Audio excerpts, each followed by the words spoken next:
one before we let you go, and I want to get into what you're doing with EAS recruiting. You are the Senior Director of Baseball Operations there.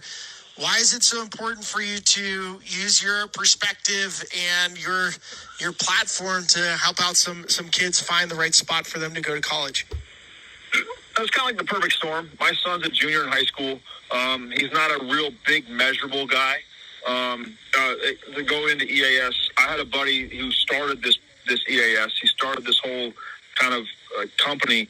He and I grew up together from when we were 4 years old playing on backfields at Miami, and he's very similar to that. He's one of those kind of grinder types that found a way to D1 and found a way to D2 and played and kept playing. He has a daughter who was a really good softball player, and he kind of went through it and was like, he went through the recruiting process and didn't quite like the way it's going. And he thought like he has a niche that he could do this. And he called me.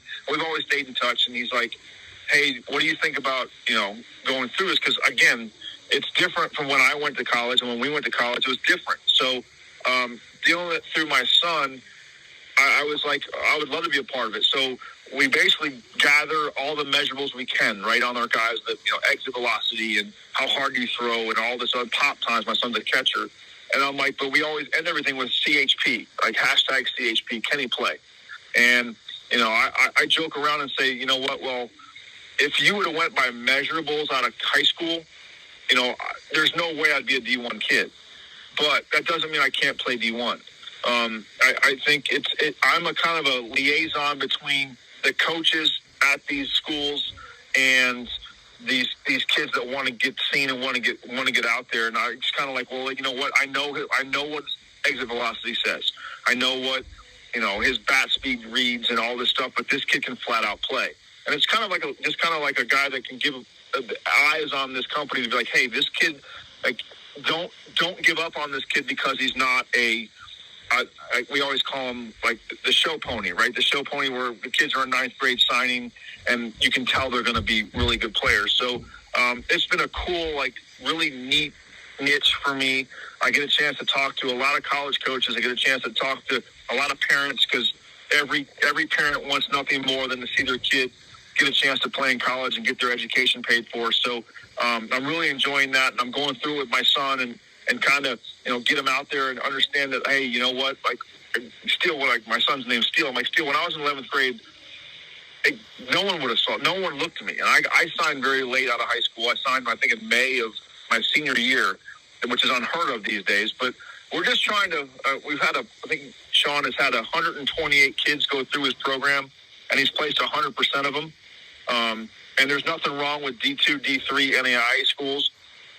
Like today's, it's never been harder for high school kids today to find a place to play with the COVID backup and everybody getting more years. So we're just doing our diligence to kind of get these kids to where, like, okay, I got a chance to fulfill my dream, and I know what baseball did for me down the road in my life, right? It teaches us so much more than just, outs and hits.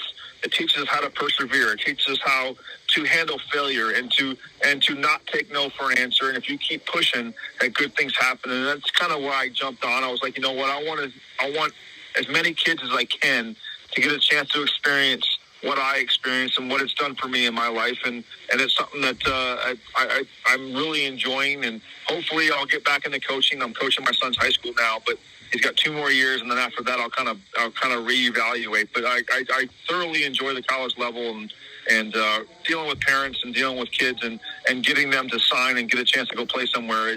There's not a better feeling in the world when these kids get a chance to exhale and understand that, I get a chance to go play in college, which is a really cool thing.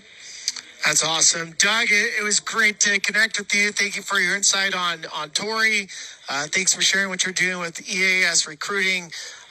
Best of luck to your son, Steele, as he heads towards this upcoming season. Just want to say you guys are great. I listen to you all the time, and you guys don't hesitate to come back and holler at me because you guys do a heck of a job over there. Appreciate it. Thanks, Doug. That is Doug Mientkiewicz. When we come back, we'll continue to look into the case for Torrey Hunter. He is not trending.